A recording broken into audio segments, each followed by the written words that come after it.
Alright, we're gonna dive and look for some flatties.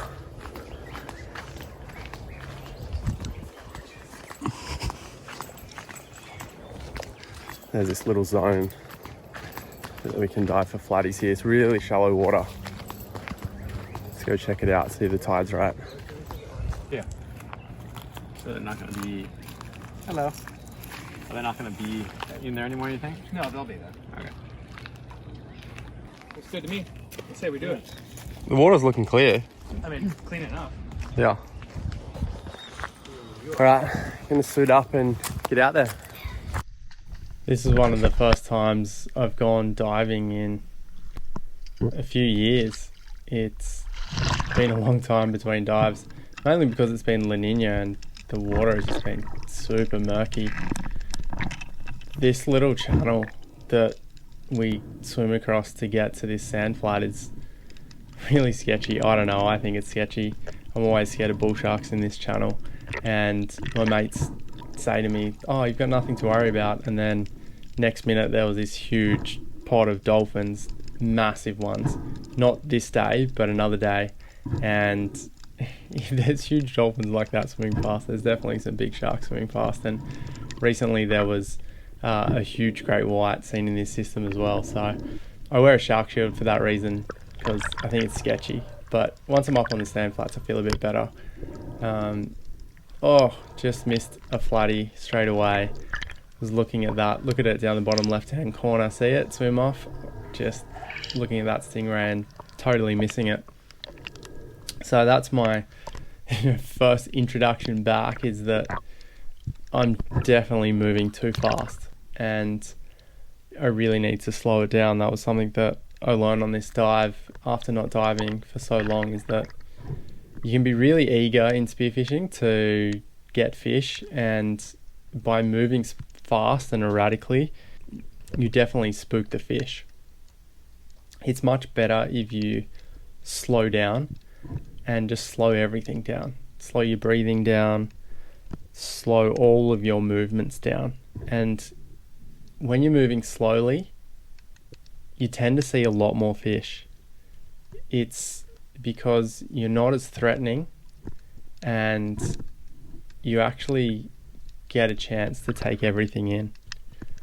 It's particularly important when you're looking for flathead because they're buried in the sand and they're really hard to spot. They're masters of camouflage. They can sit in a spot for an hour, longer, and just wait for that perfect opportunity to ambush their prey. That's what they do. And they're also camouflaging from predators. That's how they've evolved. They're an amazing fish. They're a great fish to eat. I love eating them. And what I'm really looking for today is just a couple that I can take home for a feed. But it's not as easy as I remember it to be. Structure is always a good place to find fish. Fish love structure. You know, those luderic are eating off that structure.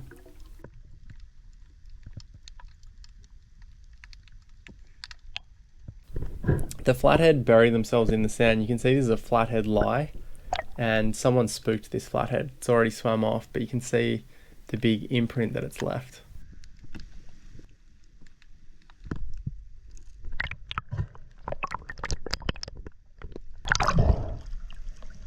It's so hard to get them, eh? I know, like I've seen 8, no, more than 8. Yeah. But like, I can't get within a metre. Yeah, they just spook really easily. So how do you guys get them? You just have to go really, really, really slowly and just keep your eyes open and hardly be moving. And then when you see them, you just don't move and you move your gun really slow and then you aim at them.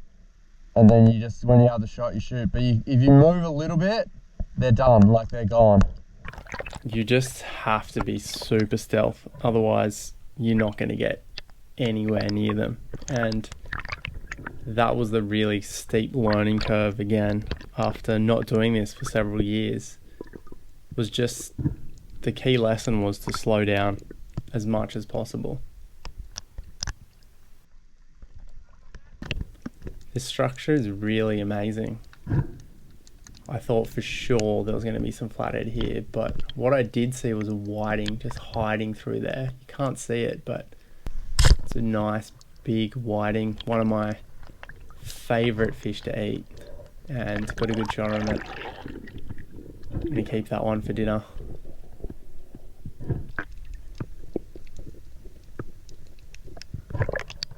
Back to searching for flathead.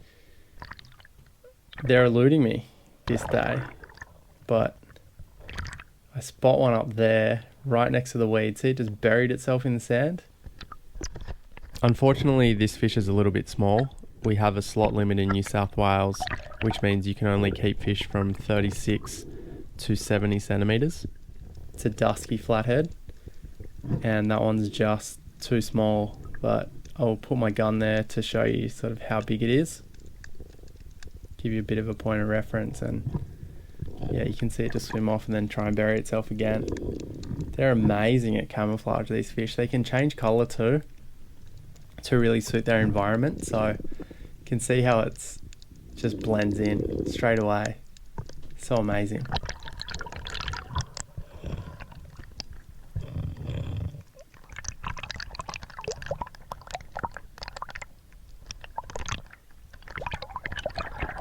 So many bait fish. The tide's just getting to that perfect point now where all the bait fish are out, they're swimming around, the current's not too strong for them, so they can swim against it, and they're coming out from their little hidey holes. I really like these zones where you get that weed meeting the sand. You can see there's a huge amount of bait fish swimming through, and that's a really good sign. You know, for an ambush predator, that's where you want to hide. It's always important to pick up all the rubbish that you find too. I found this little lure and put it in my catch bag.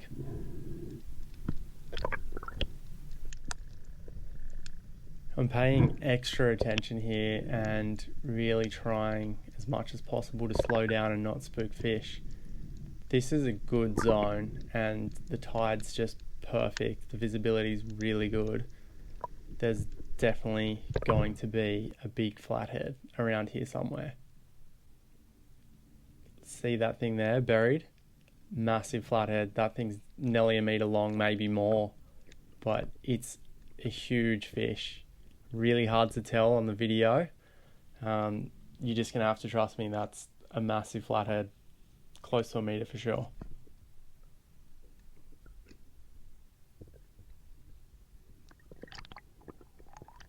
And then I continue spooking off more flathead without even being able to get a shot on them.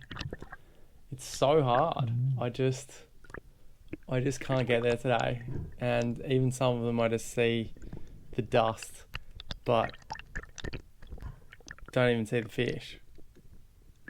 So I pressed the record button a little too late on this one, but got another really nice sized whiting that was swimming past, and they're so good to eat. I'm going to keep this one for dinner. The thing with spearfishing is you have to be really particular about what you shoot. I think that's the responsibility, and I actually found another lure on the way.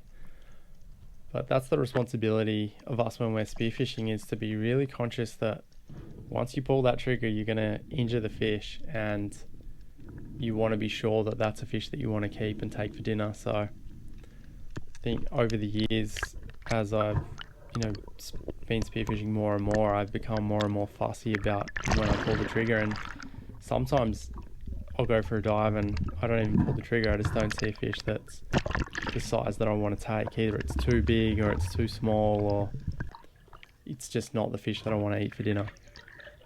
And I think that's the good thing about spearfishing too, is that you can actually, if you're responsible, you don't cause a lot of harm. It's really low impact because you're only getting the fish that you want to eat.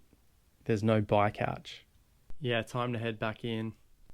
I'm going to make another video of the next day where I take a lot of the lessons that I've learnt in this dive and apply them. And I actually have a lot more success.